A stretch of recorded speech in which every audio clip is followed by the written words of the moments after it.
So we left Pong at the point where it's just bouncing back and forward, but we're not able to bounce it off of the edge.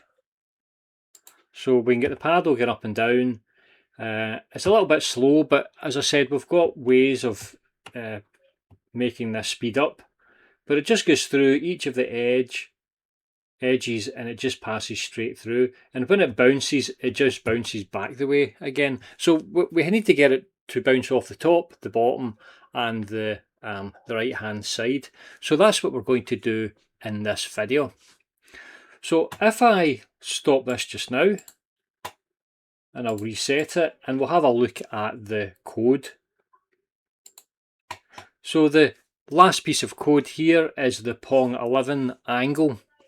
Now the next piece is going to be, next bit of code is Pong 12, and it's called bounce underscore edges. Okay, so again, we can talk through this, and I'll just mention the stuff that has changed from the previous ones. Okay, so all of the symbolic constants here are all the same down to, I think, this point here. Okay, so we've got ball left X, so it's just going to mention the positions on the four edges of the screen. So we've got the left hand side X, which is 0, 0, 0, 0, which is right in at the very edge. Okay, and then we've got the right hand X, which is just about I don't know how far that is, 16 or something from the right hand edge. Okay, and then we've got the top Y position, which is the 0, 0, 0, 0,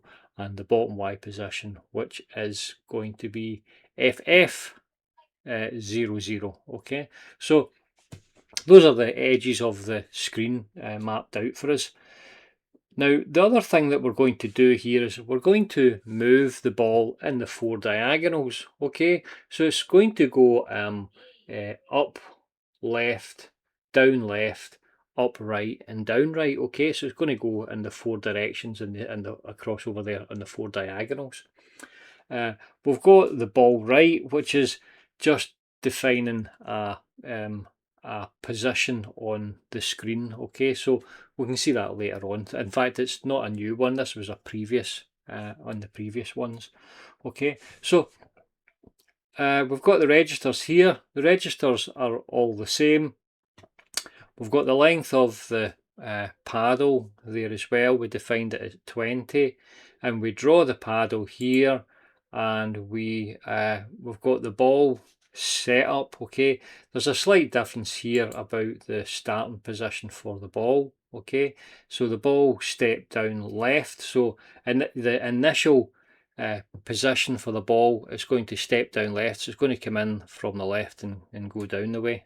Okay, and we're then into the main loop. The main loop here is pretty much the same. We've got up and down for the keyboard, and we've got to decide whether it's up or whether it's down. So this is the same as all the previous ones. Okay, and then we've got the paddle, moving the paddle up and down.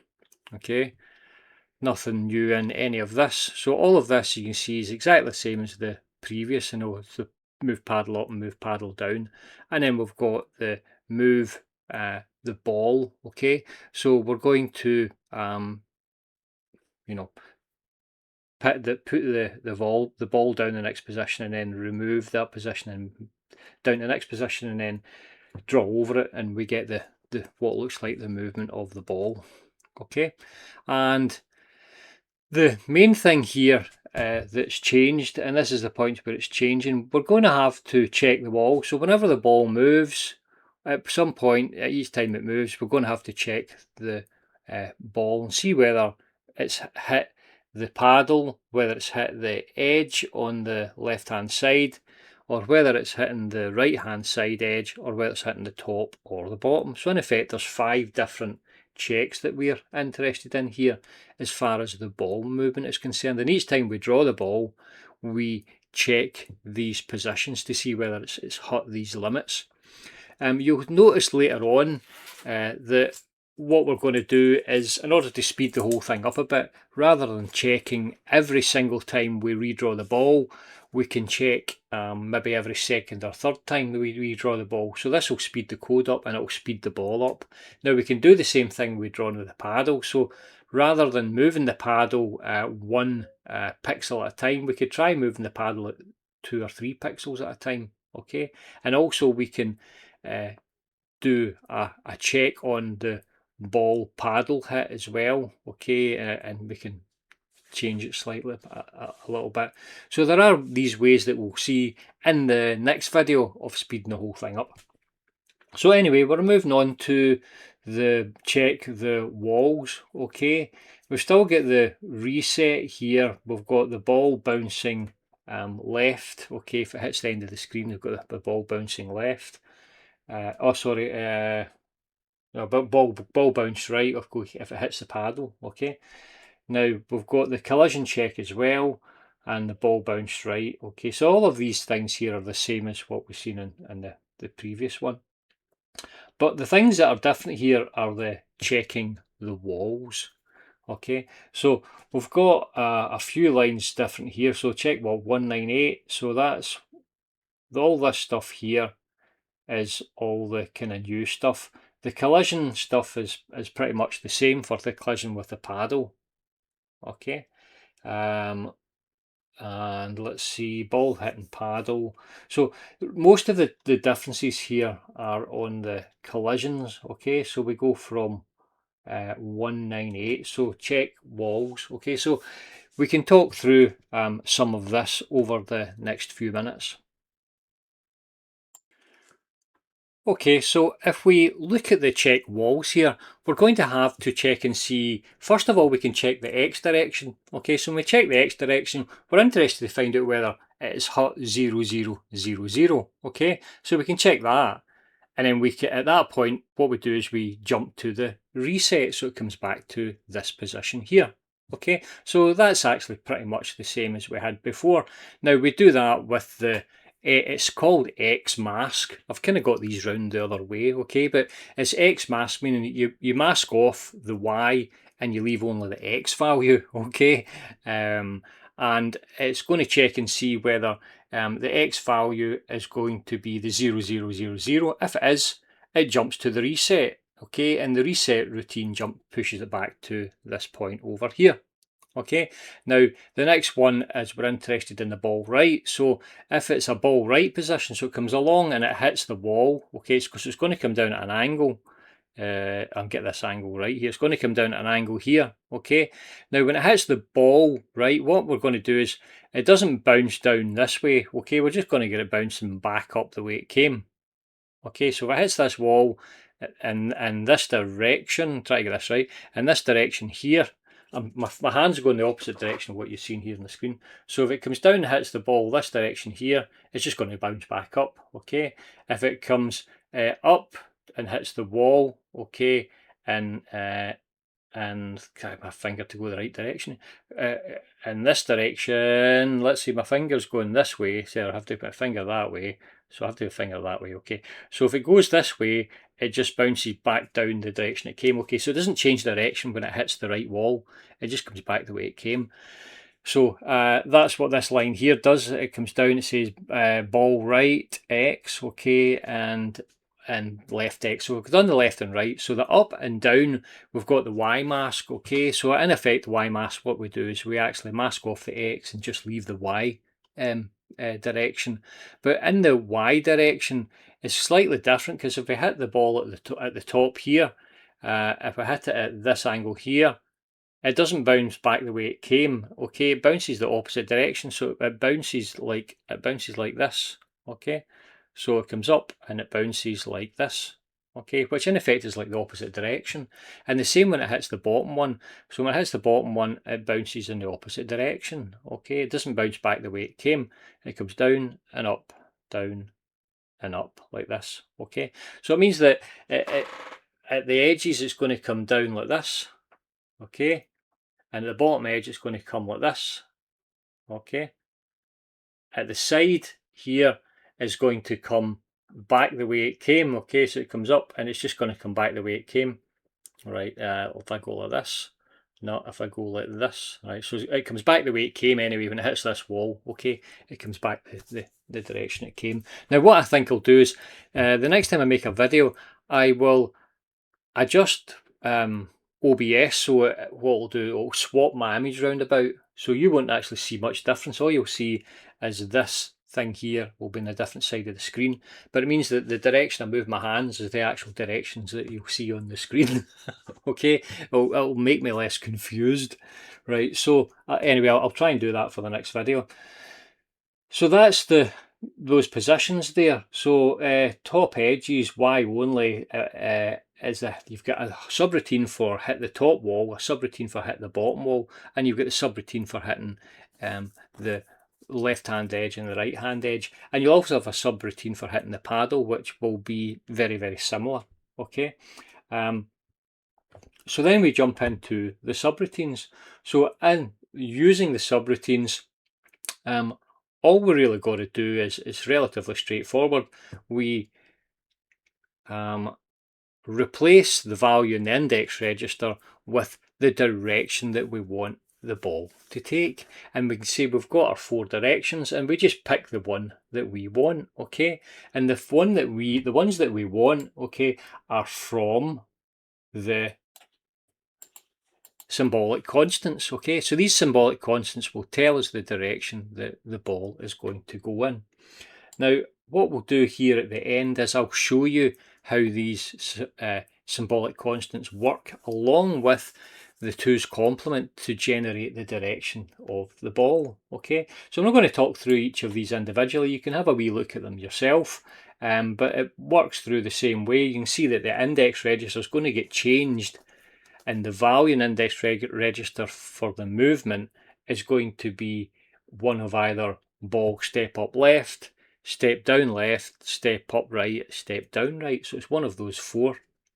Okay, so we're going to have each of these for each of the positions: the top wall left, bottom, hit bottom wall. Okay, so each of these again are determined by these symbolic constants.